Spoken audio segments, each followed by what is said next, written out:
finished watching the World Championship of Magic that they just had like 2 weeks ago. I know, I'm really, really far behind in my Magic watching. It's a shame because, anyway, I can't catch up because they have something new every week. But hopefully over Christmas break that I have off, I'll be able to watch a lot more than just the sparse amounts I get to during my regular week activities. But anyway, I saw the winner. I'm not going to name any names just in case you haven't watched it, although you probably have, but oh well. The winner had this really sweet looking deck. And a couple of players actually had this kind of sort of type of deck based around this card from Theros that I was excited to get, but I couldn't quite figure out how I could structure something to be useful and work very well with it, and they totally just blew me out of the water, and they have fantastic decks based around it. There's multiple decks based around this idea of this concept of this card, and it's so cool. It's Whip of Erebos. It's 4 mana, 2 colorless, and 2 black, so it's more difficult to splash for. You can do it, but it's a little more difficult because of that 2 black. But it's a legendary enchantment artifact. Yes, I got that right. Awesome. So good at this.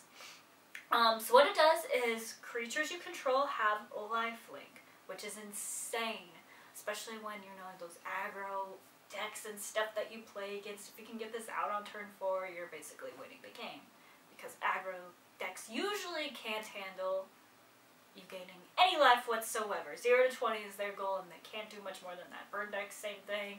Most of the decks I play have that problem. 0 to 20, if you gain any life, I'm in trouble. But, so that's awesome. It helps immensely against those types of decks. It also has the ability where if you pay 4 again, 2 colorless, 2 black, and tap it, you get to return a target creature from your graveyard onto the battlefield. It gains haste, which is awesome. So that means it can attack and do all that good stuff.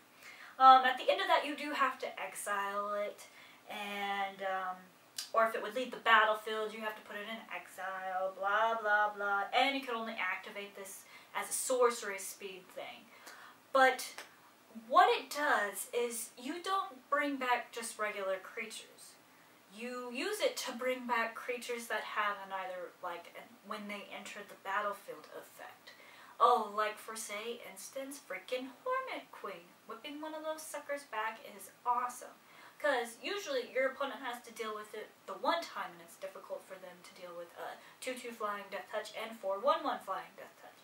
So, even if they can handle and deal with the 2/2 flying Death Touch, they now, if you have a whip out, you can whip it back in, and you get, a hasty 2/2 who flying Death Touch that goes, you know, to your exile after your turn's over. But you also get those 4/1/1 Death Touch flying insects, and they stay on the battlefield because they don't have that summoning. They're not controlled by the whip, and that's really awesome. Like, seriously, it's insanely good with Hornet Queen, because those 1/1 flying Death Touchers are amazing. I love 1/1 Death Touch. And 1/1 flying on top of Death Touch is like, it's the best thing in the world. Seriously, best thing in the world. You can also whip things back like Siege Rhino. You get, you know, a 4/5 Trampler, I think it is. And you, get to drain your opponent for 3 life, and you gain 3 life. No big deal for the second time around. Awesome.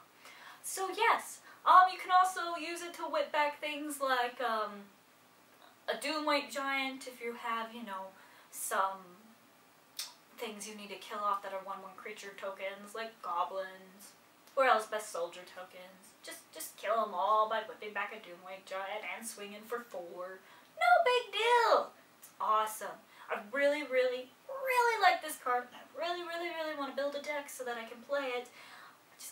There's so many decks I want to build, I just don't have time to build them all, but it's really sweet. You should definitely go check out the decks that use this card, because they're so interesting and cool to put together, and they have things like Farika's in them sometimes, and she makes one with Death Touch snakes, and it's so cool. I really like the flavor of it, whipping things back into existence and then exiling them. They can't come back, and the whole Greek mythology underworld is kind of a fluid sort of thing, you know. It's really, really cool. I really, really love Let me know what you think of it in the comments below, like this video, and subscribe for more.